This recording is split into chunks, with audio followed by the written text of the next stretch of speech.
In this episode, we're going to take you through the property strategy process as we each do it. And we're going to explore why many property strategies actually are doomed to fail, whether having a long-term focus really is detrimental to a property plan, and how to work out whether the advice you're getting is good or conflicted. Welcome to The Elephant in the Room. This is the podcast where we love to talk about the big things in property that never usually get talked about. I'm Veronica Morgan, real estate agent, buyer's agent and buyer's agent mentor, co-host of Foxtel's Location Australia, author of Auction Ready and co-host of Your First Home Buyer Guide. Hi, I'm Chris Bates, mortgage broker, currently ranked number 3 in the MPA Top 100 Mortgage Broker Awards. Before we get started, everything we talk about today is not personal advice, and we recommend you engage the services of a licensed and experienced professional. Both Chris and I offer property strategy sessions for clients, and we each run them in very different ways and for very different reasons, really. Today, we're going to take turns in running through how we each approach our sessions and share some scenarios so you can get a sense of how we think about property strategy and how potentially you might think about it if you fit into one of these categories. All right, Chris, you talk a lot on the podcast about your property strategy discussions with clients. So can you start by giving us a brief rundown as to how they come about? You know, where you get to the point where you're actually sitting down or talking through Zoom to a client about their property strategy. Look, it's changed over the years, in fairness. I mean, I started looking at more property back in 2012. I was just a financial advisor then. I was working I've been a financial advisor for 5 odd years, and I was working at a company called Property Planning Australia, who, one of the first companies really, I would say, out there that was sort of taking more of a planning approach to mortgage broking. And, this is 12 years ago, right? Like, it's changed a lot since, but it also hasn't changed in a lot of sense, I would say. And I was the financial planner, and, I'll be doing meetings with mortgage brokers. And, very fortunately, the owner of that business has very good property ethics and very strategic focused. And, I already had that type of brain that was interested in, structure and strategy and optimizing and, considering different scenarios. And so, I've been doing that in the advice world, but, hadn't really applied that to sort of property and loans before. And so, I guess I pivoted 2 years later. I was always wanting to start my own thing, and I sort of started my own financial advice business. I became a mortgage broker because I wanted to sort of control that conversation a little bit rather than the broker take it into a different direction, trying to sell products. And so then I started the business. And I think that, as the business has grown, I've had to look at ways to help more people. And, that's allowed by helping, more people in the team to sort of help me, I guess. And so now where how I do property strategy is a little bit different. I initial team will, get to know someone, really ask them a lot of questions around their life. And my job's really trying to, help the team understand why that's so important. And I think it's, and luckily I've got a few people in that team that, every week we discuss on how to be better on those first calls with clients. And what we're really trying to do is unpack really someone's life plan, right? Are you single? You're a couple, you're having kids. When you're having kids, where are you from? Where are you moving to? Like, why are you going to, what do you do for work? Are you going to stay doing that? Like, it's really just their financial planning skill sets, questions that are so important to figure out what you should do with loans and property. And, loans are really the last thing. It's, you only need a loan when you've decided on doing something towards property, right? So you really need to figure out what are you going to do first, then figure out how to structure it, etc. So people are coming to you though as a mortgage broker. They're I would imagine they've already made the decision I want to buy a property, which is why now they're going and talking to somebody about getting the money to buy the property. Do you then your questions, your diagnostic questions, if you like, do they sometimes undo that desire? They just sometimes get to the point where the person doesn't go ahead and buy a property. I've always been very good at this. I think I don't know, it's just like inherent in me that, when I'm chatting to clients, and it's just, let's not too busy worry about what's good for us. Like, let's really figure out what the right thing to do is. I find the value is actually helping them with the decision, figuring out what the right move is. Now, the reality is that's really good business sense anyway, right? Like, it's ultimately that client knows that you're on their side of the fence and you're really trying to help them make a better decision, challenging them on what they're thinking, stopping them making a rash decision. you end up getting a client for life, because that is quite rare, and that's obviously what people really need. And so, yeah, absolutely. There's clients that will never, not bought, because they've gone to us. So on that first call, I mean, you are right. Not many clients come once they've bought a property, but they'll have, we do get clients who've gone to other brokers before, or maybe they've missed out and they're looking, or they're wanting a second opinion. But often they're still quite early. They're in the consideration stage of the property move. And so that's why we're so lucky as brokers, is that we get those real insights really early in someone's journey. And so what we do is they'll do the first calls and, figure out take notes on that first call, what someone's plan is. They'll then request documents, because numbers, until we actually look at the numbers and figure out what you can do, it's really hard to have detailed conversations. And there's always, the good thing about mortgage broking for us is there's always complexity to everyone's application. Like, if it was so vanilla, you just be able to go to digital banks and just borrow, and everyone would mention it. It's just, there's always something strange, whether they're self-employed or bonus or commissions or casual, or, the type of property or their deposit or something that we have to figure out. And so we will then do the numbers, and sometimes they're really simple to do, and sometimes they can be quite complex. And so we have a strategy team that will, once the documents are back, will do that. And often there's a number of scenarios that we try to consider with, their first home buyer borrowing at different LVRs, what if they stretched to their maximum or went to their desired purchase price, or what would be the repayments, what would be the cost for insurances and things like that. So they will then complete that strategy. And these are, the people in that team are just doing loan strategies, right? They're not too busy focusing on what type of property or anything like that. This is just a scenario analysis. And the first home buyer might be quite simple, but if you're upgrading, it could be like, well, what can you borrow if you sell first? What can you borrow if you use bridging? What could you borrow without selling? And so they can get quite detailed. What can you borrow if you sold that investment property? And so we do that, so those numbers. And then they've got the ability to then book a call with me once they've sort of digested that and asked their questions around that as well. And also then once they've also gone and considered a bit of detail on what are they going to buy and where they're going to buy, etc. And so then I can have a conversation with them and take the note, take the strategy, and then go, okay, I've got it all in front of me. Let's go back to the start, reconfirm what you're doing. I'll usually then throw my own little questions in there that I just want to double confirm and challenge sometimes, and that's just me wanting just to make sure we're on the right path. And then what I'll do is I'll consider those options. And once we figure out what the right move is, it might be, okay, it makes sense to buy, it makes sense to upgrade, it makes sense to buy an investment. We then have a conversation around, well, where or what or how.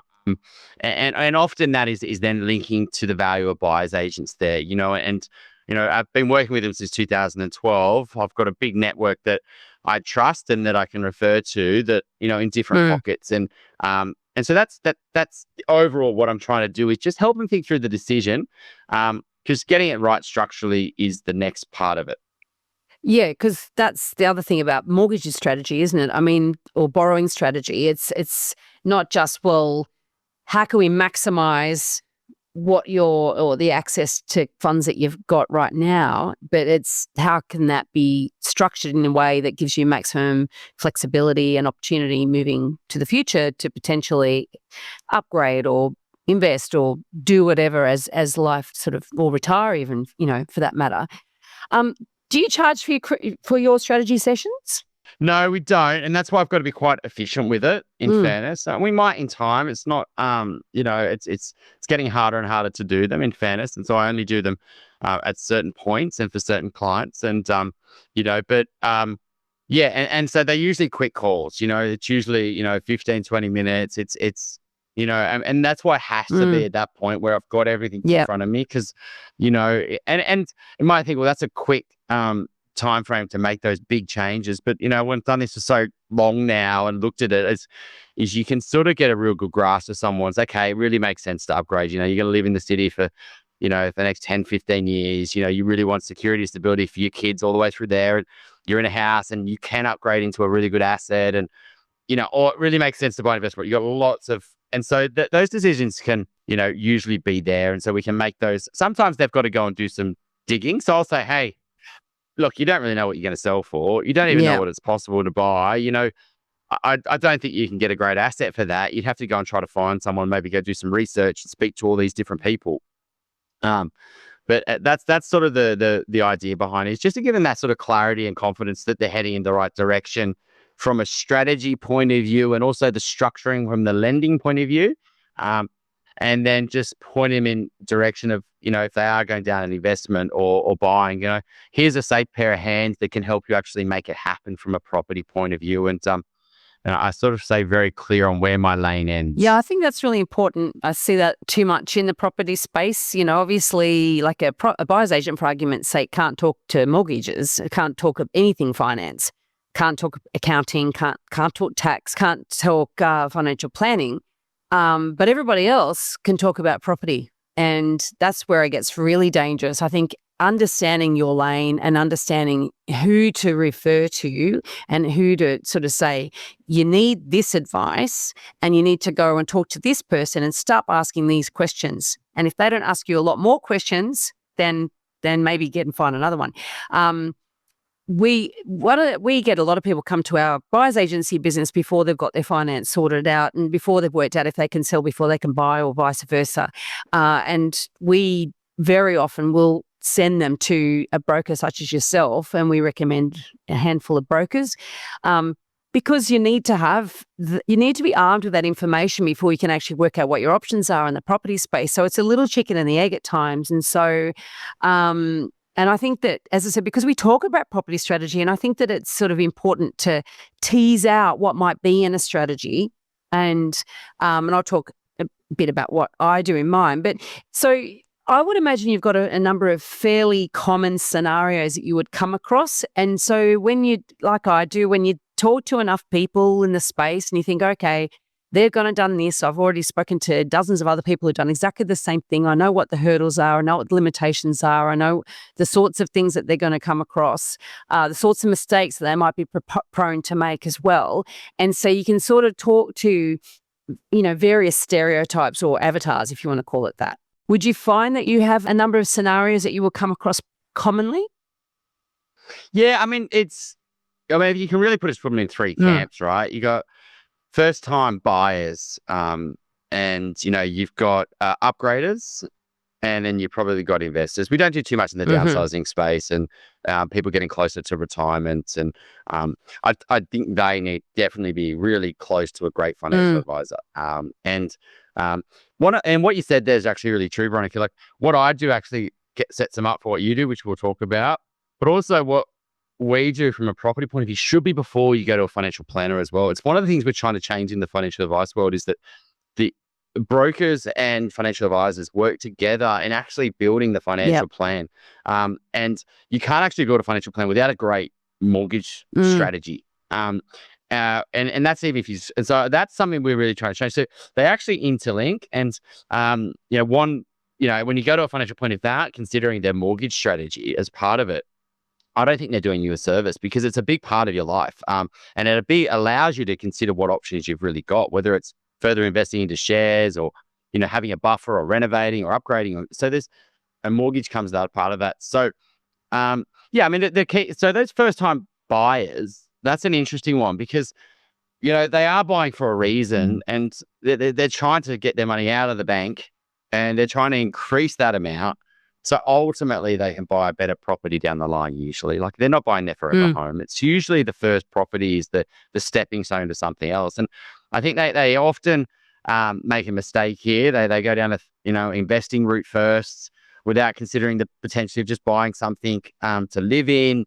They potentially buy something to live in with the idea they're going to keep it one day, when they're never really going to keep it.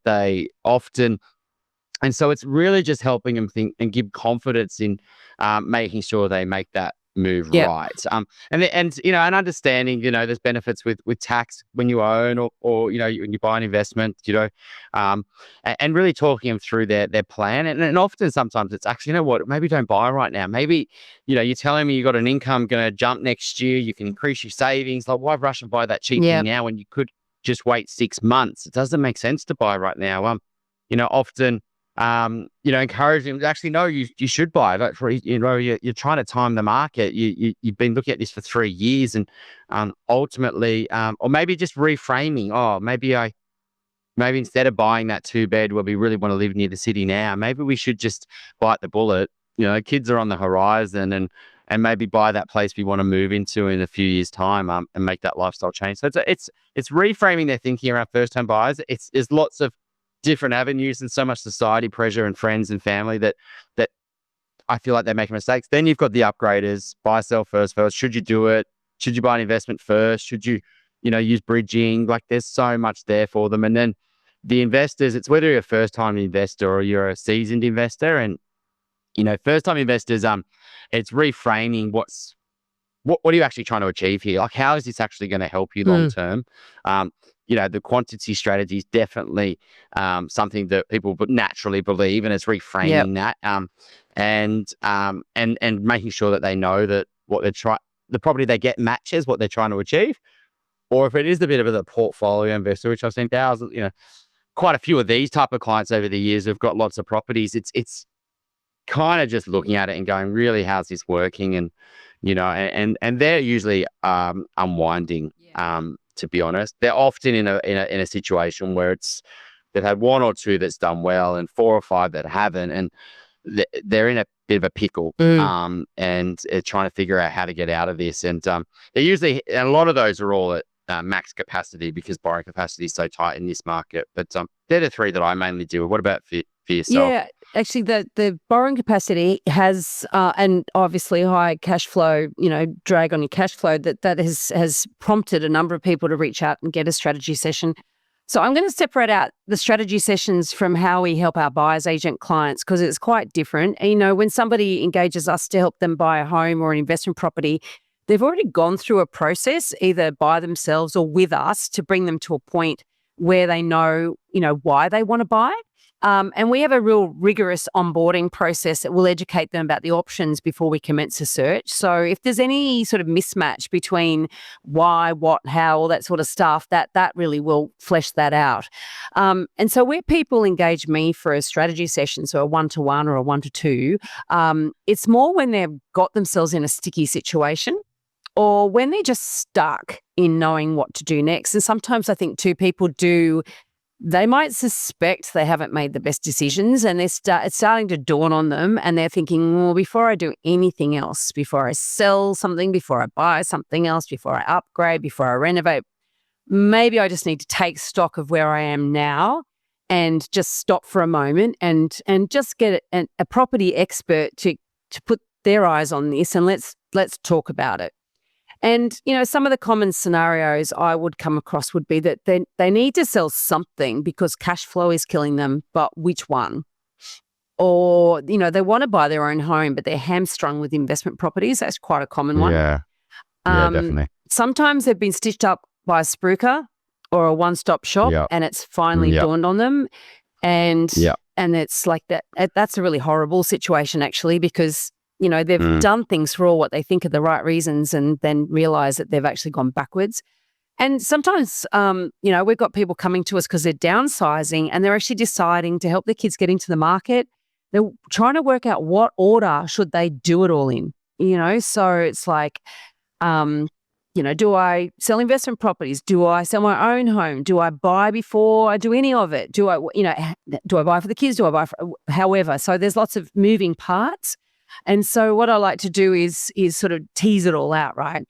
And it's not necessarily part of a sales process for our advisory clients. It's funny, years ago when I first started doing them, I did think, ultimately everyone become a buyer's agent client. And I guess we've added some strings to our bow over the years, certainly with vendor advisory, for example. And so we can actually help them in other ways now. But the advice actually stands on its own and often points them away from buying in Sydney or away from buying at all, and often points them in the direction of a third party where they need different advice. And I do charge for my strategy sessions as well. They go for an hour, But there's a bit of prep and there's also a little bit of follow-up in terms of, what to do next. And I sit them down and we start with where they're at now. I want to sort of go, right, let's just really understand the situation right here, right now. How did you get there? You know, did you get there because you had a plan? Some people have, got themselves a property situation. They never had a plan. They just sort of found themselves somewhere. And other people did have a plan and they sort of, that I guess what I want to know is, well, are you still tracking to that plan? Is it, or has it deviated? And if it has deviated, why? Or does it just feel like you've deviated, but you're on track? And some people sometimes feel the need to tinker when they don't need to tinker as well.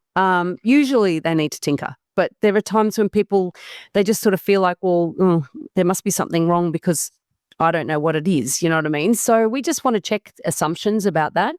We also like to understand what's changed in their life between sort of now and when they embarked on this program. If they are following a plan, where were they then? Where are they now? Yeah. Is it where they thought they'd be? And also, if they do have a challenge or something that's a difficult thing for them to master, what have they tried already? And when I look at their portfolio, what they've got right now, I really focus very heavily on understanding the asset quality first. Because I'm a property person. I want to understand what it is they actually own. And then I want to look at all the other moving parts after that. And I think, you talked about some people coming to you with a portfolio that needs to be unraveled. I guess that has to be a fundamental part of that, to say, you know what, if you own good assets, and depending on where you are in your life, I guess, but, you really want to do everything you can to try to hold on to a good asset.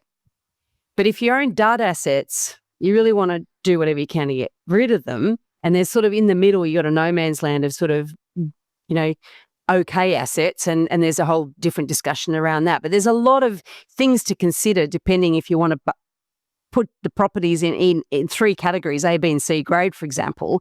The discussions you have around each and every property will, be very much framed by the quality of that property. Yeah, absolutely. I think they're very aligned, which they probably should be because we've been doing this for 6 years. So if we weren't aligned, we probably wouldn't have made it past 6 episodes, let alone 350. But one of the things I think that we both do that is a bit, I think it has to happen, and this is my frustration with other people doing property plans, right?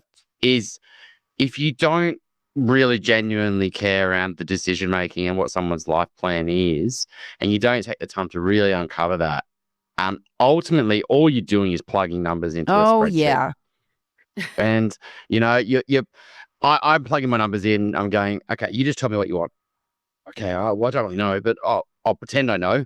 I really want to buy a house in 5 years, spend $1 million. Okay, cool. Whether that's achievable or not doesn't really matter, but that's what I'll put in my spreadsheet. Oh, I want to get a positive cash flow property. Okay, we can do that. 400 grand, And so that's what I feel that a lot of property strategy is. It's built to sell products, it's built to sell services, and it's built to give you a spreadsheet or confidence that the world's predictable, which is just not the truth.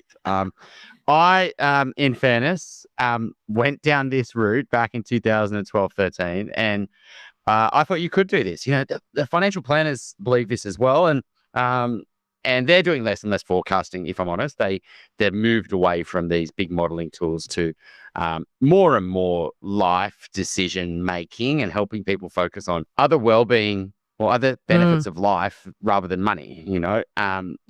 Community, health, family, friends, time, energy. There's so much more to what a financial planner should be planning towards than making sure you have more money in your bank account. That to me is what great advisors are doing. So this is where I think most property plans go. And there's absolutely some prolific,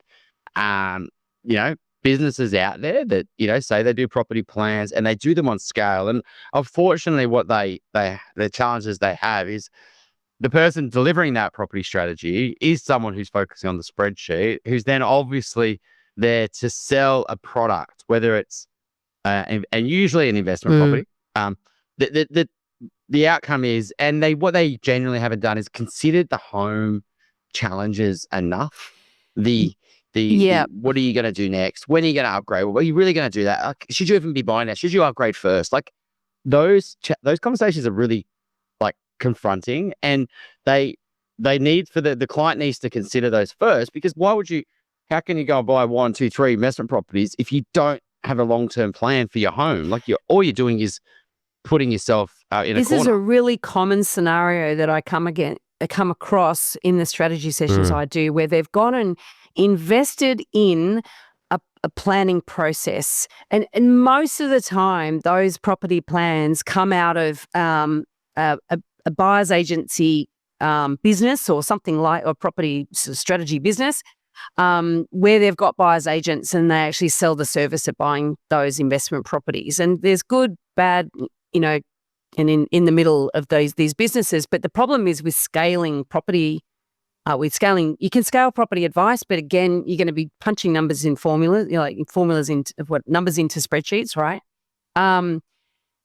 The issue really is that they're selling the dream, and then they're selling into their system, which is right now you're going to buy your first one, and then you're going to get equity uplift, and you're going to borrow again and buy another one, and so on. And all the while you're going to keep coming back to us, paying us a fee, and we're going to keep buying you these properties.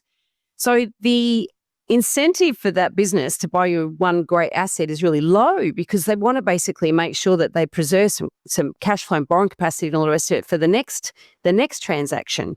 And so sometimes we actually see people that come to us after they've gone a couple of properties down this process, and then for whatever reason they need to renovate their home, they need to upgrade, or in some cases they don't even own their own home. They're actually renting and they've got kids, and now they're really feeling that pressure of not having that stability and being able to put their roots down in a particular area. And these investment properties that they've bought may have done okay, because often they've been bought in Southeast Queensland and places like that have actually in recent years done okay, So they might have done okay, in which case, great, but they also may not have done okay. But bottom line is they've got to sell them if they want to buy a home. So they're not able to work the long-term magic of compounding, which is to own these properties for decades. Really, the more money you make on property is the last day you own a property is the day you earn the most amount of money from that property. Really, when you think about it, you heard the lily pad story? Yeah. No, I haven't heard so that. the lily pad story is basically if you've got a big pond and you've got one lily pad, and the lily pads double every day. So one lily pad tomorrow becomes two lily pads. So every single day the lily pads double, and eventually the pond will be covered by lily pads. Now, on the last day it takes a year. On the last day of the year, how much of the pond was covered if they double every day? Half Exactly. a pond. So in the last day, you make half your gain. Half your gain is made in the last day. Anyway, it's just illustrating what compounding is. So the problem is, of course, that they're forced to then sell these assets, which might be good assets. It might be good. They're forced to get out way before the lily pond doubles in a day, right? So yeah. And so the whole point of investing is completely eroded because that question about what about your own home has never been addressed. I'm on a personal mission to help more people make better property decisions. Most people don't realise that they can cost themselves hundreds of thousands of dollars over the medium to long term when they make property decisions without all of the information that they need. And what I do is help people with tricky real estate problems, which often masquerade as simple questions like, should I sell my investment property because the interest repayments are hurting? Or should I buy before I sell? Or the other way around. You can connect with me and access all of the tools that I've created to help you make better property decisions at veronicamorgan.com.au. And there you will find resources for first home buyers, details about my buyer's agent mentoring program. You can connect with my Sydney-based property management and buyer's agency teams, Australia-wide vendor advocacy, or ask me for an introduction to the small group of buyer's agents that I would personally recommend across the country. That's veronicamorgan.com.au. If you're looking to buy your first home, thinking of upgrading to a new one, or purchasing an investment property anywhere in Australia, we would love to carefully guide you through this journey and, importantly, get the finance right. Reach out via my website, alcove.com.au. And that's right. And I think what it's always an emotional one, right? Because the home is emotional, right? And there's usually two parties, and so what I personally do is, and I love technology for this. I mean, I don't do video. It's great, but it's also time consuming, and there's always issues. Like getting onto Teams and Zoom, What, you you always mean lose 3 to everybody 4 face to minutes. face? No, I do phone Oh, calls. Yeah. I man, don't you're do so old face to fashioned for face. such a young guy. Yeah. And the reason is it's easy to answer a phone. As much when you get on Teams, the computers, the camera, we usually lose minutes, and it's 5 6 minutes in. So It's all you about get in, and efficiency what's for good, you. but also it's efficient for the Yeah. client, because what I find is they can then patch in their partner on 3-way chat, which is so easy, Mm. right? And it's so good, and they can just they have to prepare or go anywhere. And what I like about it is that and they can just sit there and ponder, and they can ask questions, and it doesn't feel intimidating, etc. So I think that's what I love about it, is that we can, with that 3-way call, is you can just ask those questions. And look, you guys aren't going to be able to make a decision today, but these are things you really need to talk about. And there's usually one, stake in the hand is, no, we can live here. This is definitely all we need for now.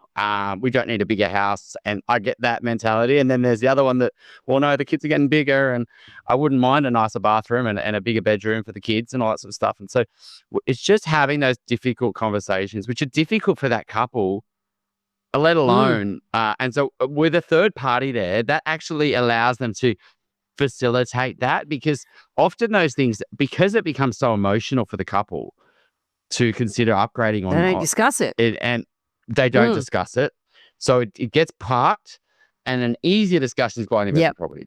And it's much easier to buy an investment property. And then what happens is you sit by, and then bang, and it's never a good discussion. And it actually gets really more painful and becomes way more emotional when, hang on a sec, we can't even buy here because we've actually missed the boat. And now we've got to sell that property. And that makes this whole thing really stressful. We've got to sell that and buy this. And then they don't do it. Years. Sometimes we just literally bought for a client. We bought the end of last year, and I think I did a strategy session for them back in 2017. I think they're one of our clients. They are actually a client of yours. Now that's an extreme. Yes. Probably listen to this too. They'll know who I'm talking about. That's an extreme situation, but there was a lot of unraveling that needed, and life gets in the way. They might have a baby. They might decide to change careers. There's all these things that happen in the intervening time, which if you haven't got a good foundation and made some good decisions in the first place, it drags it all out. And we actually call what we do in our business property therapy because when you're dealing with couples as well, they're bringing their own different money stories in, their own different requirements in terms of the pressures that they're individually feeling about their current living situation as well, and also in terms of their earning capacity and which one. It's very rare they're both earning the same amount of money, so there's sort of different pressures coming from different sort of angles there.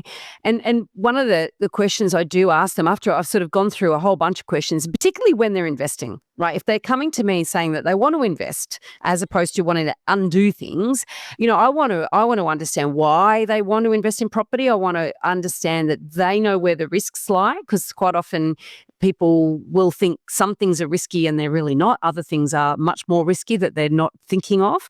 And I do want to understand the current home situation. Is it too small, too large, just right? And for how long is it going to be like that? Where do they see themselves in 5, 10, 20 years' time? And also whether they're considered exit strategies as well, because often people that's never into, they're just so focused on getting into something, they're never really thinking about getting out of it. But then when I'm getting to do with couples, we've got to know, are you on the same page? And in my buyer's agency business, when we get clients to fill in their wish list, which is their buying brief, we get them to fill them in separately. And we've done that for years, and it's great. In some cases, you can see they're really aligned. We ask them not to cheat and copy each other's homework.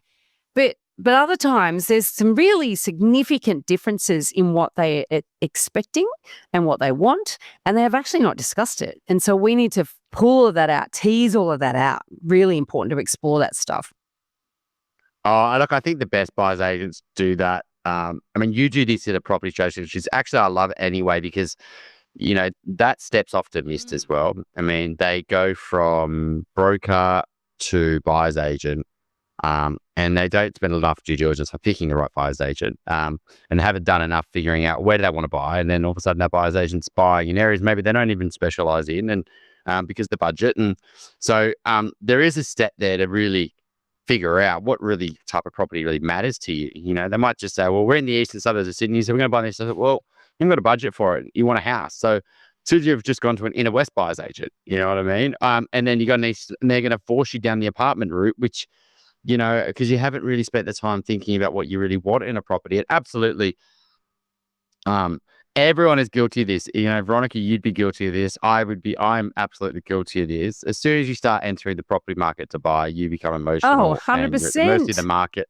And the market will teach you that you actually don't know what you're doing. Your subconscious is driving this, and all your emotional things that are happening at home, and it take over, and you get really confused, and you end up acting irrationally. 100%. And so, I can tell you properties that I should not have bought, right? And I can tell you other properties I should have bought and didn't. yeah, And, you know, and how the emotional, the elephant got in the way. You know, I thought I was in control, but, you know, in retrospect, I look back and think, oh God, if only I'd gone ahead with that one and not with that one, you know. And this is someone who does this day in, day out, and also understands the psychology of it. And I'm still, you know, the knowledge is not enough often. So that's why you sort of have to put in place, you know, protection mechanisms, if you like, which is like, you know, in my team, I won't buy another property without my team actually driving it, not me, you know, and pushing back and telling me when I'm being like an irrational client, you know. And one of the things I do ask people in a strategy session is, do they suspect, after I've asked a lot of other questions, by the way, I want to get the guard down, you know, do they suspect that they have some personality traits or biases, for example, that could be getting in the way of good decisions? And you know what, by that stage when we're having these conversations, you know, most people will sheepishly fess up to some stuff. And I'll go, okay, this is good. Now we're really getting somewhere, because we want to protect you, because I'm not emotional about your decisions, you know. And we want to sort of get around all those assumptions that they might be living their life out of, and make sure that also, and a lot of that is around timing as well. There's a lot of assumptions around timing of property decisions. So I want to sort of really pull out, well, you know, in which ways are you not actually serving yourself well, you know?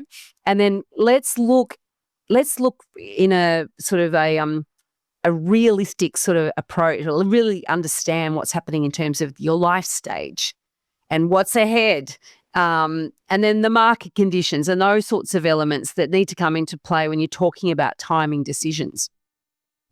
Yeah, I've never gone to that next stage. If I was still in the advice world, that would absolutely be the direction I was, you know, because it's all about behavioral finance, and that's the stuff I loved, and even what we sort of initially chatted on years ago, because we were fascinated by that. And but absolutely, I see that, you know, that we actually are self-sabotaging ourselves in lots of different ways. We're putting unrealistic budget purchase price numbers. We're anchoring to a certain price, which we don't need to be. We're putting unnecessary timeframes on our purchases. You know, we've got to have something before Christmas because the baby, or we're, you know, we want to buy, sell, and then we're going to buy something so we can move in on the same day and avoid having to move twice. And there's all these random things.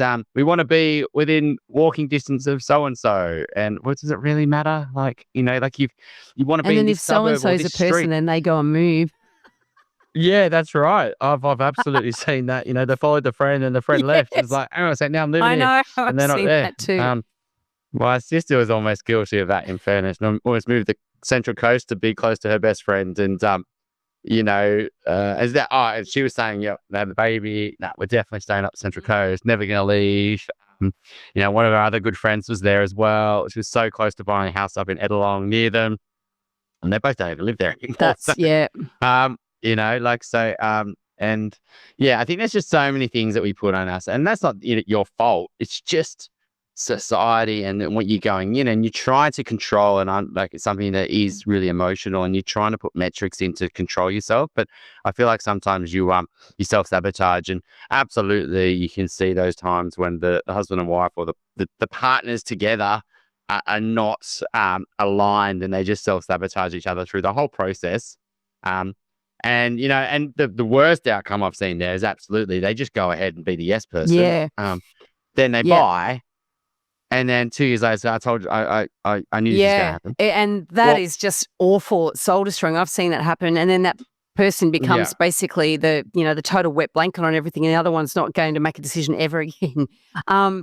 Do you know, Yeah. not a nice way to live. The other thing that I look at when I'm doing a strategy session, I'm very much about being holistic, right? Now, I'm not an accountant. I am not a financial planner. I'm not a mortgage broker.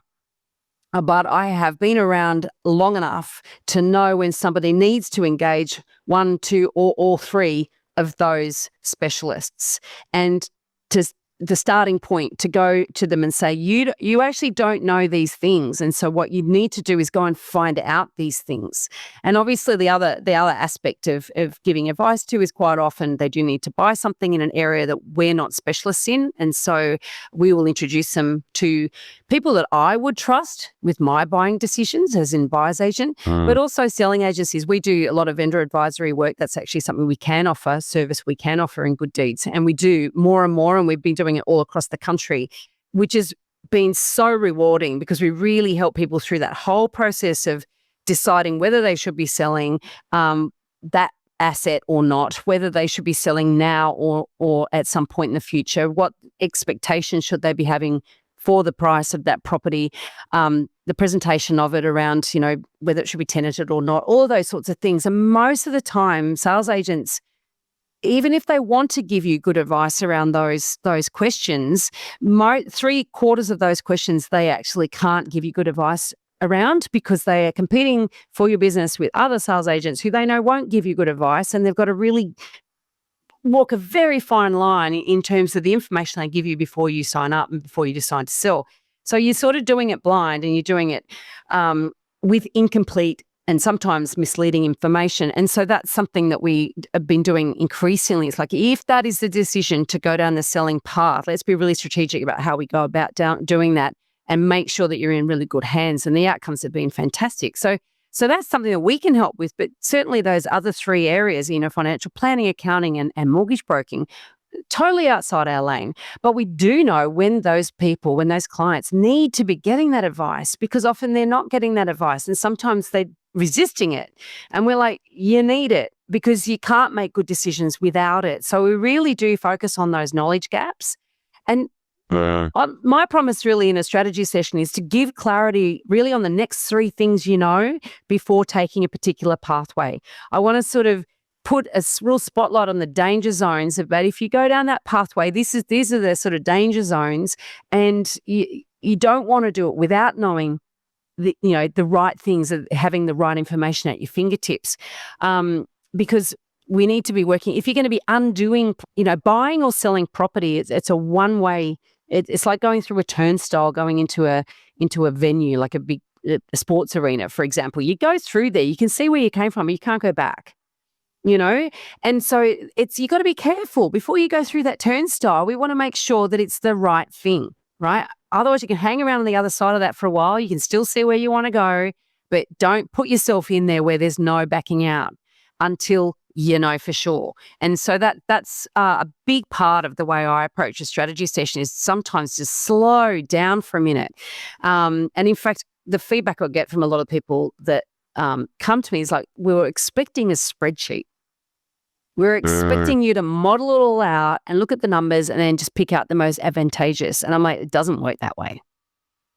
Well, it would work that way if markets moved in a linear fashion and, long-term growth rates happened every year. Every property had the same growth rate. Yeah, and it was just so easy to pull this plan. And I sort of, and why I'm sort of laughing here is that I used to do that stuff, and I sort of look back on it and, laugh that I thought that it was true. There's a lot of things I even thought when I was a first an advisor that I could pick stocks, and you just get better with age, I guess. And I think with property, you just definitely get a little bit wiser. I'm much wiser than I was, say, 10 years ago around this stuff. And as I've made decisions myself and seen more clients and, and then checked how that decision went for them and, where it's paid off. It's the going back and reviewing and comparing. That is something that for my own self, like in terms of looking at case studies and really analysing, well, what went well then, why? And even this podcast, I have to say, a lot of what I believed around property was instinctive before we started this podcast, but the sorts of people that we've been able to interview and the research that I've been able to do off the back of, learning more, going away, researching more, coming back, really understanding things from a much deeper level, that has really helped me and to be able, like when I say I give holistic advice, I do. And I couldn't before because I didn't know enough, but I do now. And I'm still learning, but and I know that the holistic advice I would give would be have a lot more inputs than certainly myself 10 years ago, or a lot of people that are starting off, plugging numbers into a spreadsheet, that's for sure. Because that's all fantasy in my view. That's like painting painting a pretty picture. That's like filling in, it's like actually coloring in my numbers. Yeah, and I think the other thing was these property plans is that often they're there just to sell the services of something, which I've said before, and often that's usually a buyer's agent or an in-house development fund or something. It's all sorts of random things. But it also makes people feel good, right? And look, you have they're doing that. I paid $5,000 now. I've got an outcome that I need to take action and but buy I've something. also got numbers and I've got evidence. There's a behavioural bias around that. I can't remember what it's called actually, but there is that looks like good sense. That looks like that's all very concrete. That's all very it's all very data driven, or it makes me feel good. And I think that's a risk with these financial models in any, whether it's property based or elsewhere. But you do need plan. You do need a plan. I'm not saying you don't need a plan, but I'm just saying these models and making decisions based on the numbers in inverted commas is extremely dangerous, because I've seen models and I've seen these portfolio reviews that compare different properties and have highlighted the one to sell. And I look at the one to sell and it's the best asset. You should be keeping that one. Yeah. Because in 10 years' time, you're going to be a hell of a lot better off if you keep that than if you then sell one of the duds. Yeah, exactly. Oh, if we pay off that one, they're all growing at the same rate, then we'll get that cash, that'll pay off our home, we'll reduce our cash flow, we'll be in a much better position. And absolutely. I mean, to be honest, even some of the spreadsheets and software I've seen over the years hasn't been as good as what I've seen some clients produce. Really?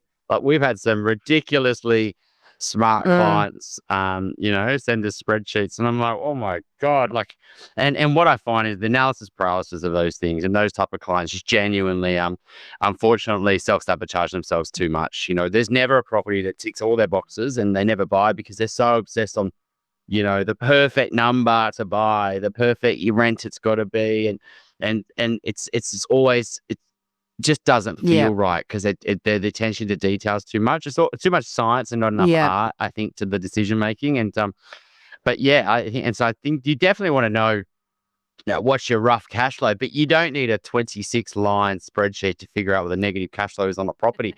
You can do it on a napkin in front of you and get pretty close, where you're going to know, is that close or is it not? Like and I think you definitely need to understand like your expenses and what you're spending, but do you need to go and be constantly tracking and knowing every single dollar you spend? I mean, there is initially a cleanse phase you go through, but I think people, they get a little bit too obsessive on the numbers, and they sometimes can get a little bit cutthroat. This is what I would think some investors be doing now. It's there's no returns here. I should just, and like, because sometimes markets surprise you. I definitely think that the higher interest rates and then the push down to affordability of investors, and the proliferation of investors entering the market through, social media channels, etc., pushing them to region locations, and a lot of first home buyers who should be first home owners are buying investment properties. All those worlds colliding to a mini boom in, the affordable parts of the market that you could go, well, I should have just bought something in Toowoomba or Townsville or Perth or whatever. And then all of a sudden they're switching from good assets that probably will perform really well over 10, 20, 30 years. And they're tracing, what's happened in the last 3 or 4 years. And I think that's a danger as well. And look, it does come back to understanding what makes a good asset. And the location obviously is a big part of that. But within each location, there are very poor assets and there are great assets. And there's a lot of really ordinary assets in the middle, right? And I think that's the art bit. And because fundamentally, if you're using data to drive your property location decisions, there's lots of merit in that, because you got a whole country worth of properties, you got aggregated data, big data sets, you're using AI and all the rest of it. Data will point you in the direction of, where might be the next place to go off, or where there's good fundamentals, or whatever metrics you apply to the data. You can use data on a big set like that, like the whole of Australia, and come up with some areas that you might want to invest in. But do you know whether you're going to pick a good asset in those locations? And the data can't teach you that. One of the members of my mentoring program was telling me a classic story about where he buys, because we really we encourage people, buyers agents, to become local specialists, right? You really add a huge amount of value there. And he was saying that he got right to the wire on a property that he'd evaluated for a client. They were at the point of making an offer, and it suddenly dawned on me. He said, "Oh my God, I remember cycling past." This is how local he is, and this is a little bit random and a little bit micro, but it's a good example about how local knowledge really can protect clients, right? And he said, "I remember cycling past that place to go to the beach, and the house next door is the house where basically, in every afternoon, there's a couple of guys sitting out in the front veranda, drinking their beers, playing the music loud, and I wonder if they still live there." And lo and behold, they do. And they're disruptive and annoying. And of course, none of the open houses were at that particular time in the afternoon when these guys were hanging out there. And he's like, "Oh my God." So he went back to his client. He said, "Look, you know what? I'm going to change my whole recommendation on this property. Even though I've done all the work and I know you really like it and I know it's a really great property, but you need to be really comfortable with living next to that. So I think that might be really annoying." And they pulled out of the deal. Now, I'm telling you right now, only a local specialist would discover that.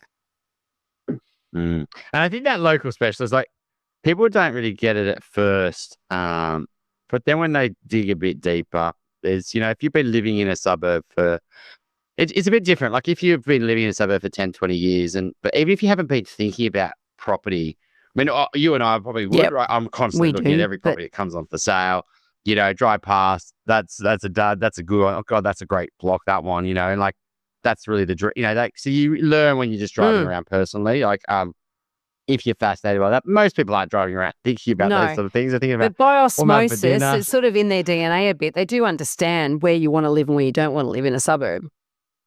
Yeah, absolutely. When they're living there, right? So then but when they go to the next suburb, they just all of a sudden assume that they can easily apply that to a suburb, I feel, and they don't value just how important the locals know what they know. And they think, well, particularly if they're shifting in a bridesmaid suburb from where they live, then maybe the difference between what the locals want here and the locals want there isn't different. But when you are shifting, around a city, or you're going into different states or regional, that's when you go, hang on a second, I've got no idea what the locals want. And where in those suburbs is actually where people want to live or not, because it's not where you sometimes think. There's suburbs, have our own little quirks, everything from rat runs to the local shops to the school to, issues with neighbours to, do you remember council housing? It goes on and on. Do you remember when we did a lot of episodes with Kent Lardner? He was our data specialist for many years. He's sort of out of that space now. And we did an episode where he had come up with this methodology using AI as well, which was to identify the top streets. I think it was his top 5 streets report or something like that he had for a period of time. And he was testing this methodology to basically think, well, these are the best streets in every suburb. And what I loved about Ken, he was prepared to test his theories live with us. And so here we were recording a podcast, even though it's not delivered live, it's recorded live. And he's bringing up these streets in these suburbs, which you and I both know these suburbs. And he was testing his methodologies. And in each case, he was bringing up streets that, by his data, and he's a very well-respected property data specialist, right? There's lots of people out there in this space that do not have the years of experience that he has, and the inquiring mind and the curiosity that he has, right? And he was bringing up suburbs that are not the best streets, And so this is one of the most respected data people in the country. And this is back to the modeling, back to the strategy. When you're dealing with somebody who doesn't actually understand the behavioral aspects of the people that buy and live and sell property, then you're going to get I guess it's ill-informed data, ill-informed modeling, and it's maybe 3/4 of the way there. It's incomplete, and it misses the stuff that's the cherry on the cake. The cherry on top of the cake is that behavioral stuff, understanding how human beings behave around property, and getting into that and using that knowledge in your decisions around property. That's the art. Well, hopefully that's been a good episode for our listeners here, where they've got a bit more of an insight on how we think about property strategy, and and what we see some issues with other ways of attacking it. So hopefully that was helpful, and hopefully it also helps you think about your decisions when you are particularly thinking about your next move. That's what we always sort of talk about, is what is your next move, and not so much even if you're considering this move today, what's your next move after that? That's the more interesting one. And so a lot of people that have not considered that one, particularly if it's buying another property, well then, maybe there's an investment, for example. You might go, well, maybe if I underspend today, then I've got more capacity for the future. But when you haven't thought through, well, maybe I want to upgrade my home, or maybe I want to move somewhere, or maybe I need to sell something, then you can definitely shoot yourself in the foot. So thanks for chatting again, and hope you enjoyed the episode. I hope you did. I will say one last thing before we wrap up. I actually do my strategy sessions via Zoom or via Google Meet. And that's because sometimes I will bring up, I talk about not using data in the way that a lot of people want it to be used, but I will look to data to show what I'm talking about. I will show how in this suburb, that particular type of property has a higher days on market than that particular type of property. I will demonstrate that sort of stuff. Absolutely. And I utilize the fact that we're sharing screens to be able to show that. So it's not like we go, we don't worry about data. It's all about touchy-feely stuff. The data tells a story all right, but being able to interpret that and explain it and help you avoid making mistakes. Because and that's the science bit. The science is really important as well, but the art, without the art, it's useless. If you have a question that you'd like us to answer in an upcoming Q&A episode, you can send us a voicemail or written question via the website, theelephantintheroom.com.au, or you can email us directly at questions@theelephantintheroom.com.au. If you like what you're hearing, please share this episode with others you feel would benefit. And while you're at it, why not leave us an iTunes review? 5 stars would be great. I know that sounds a bit cringy, but we have it on good authority that every review helps make it easier for other people to find out about us and hear what our amazing guests have to say.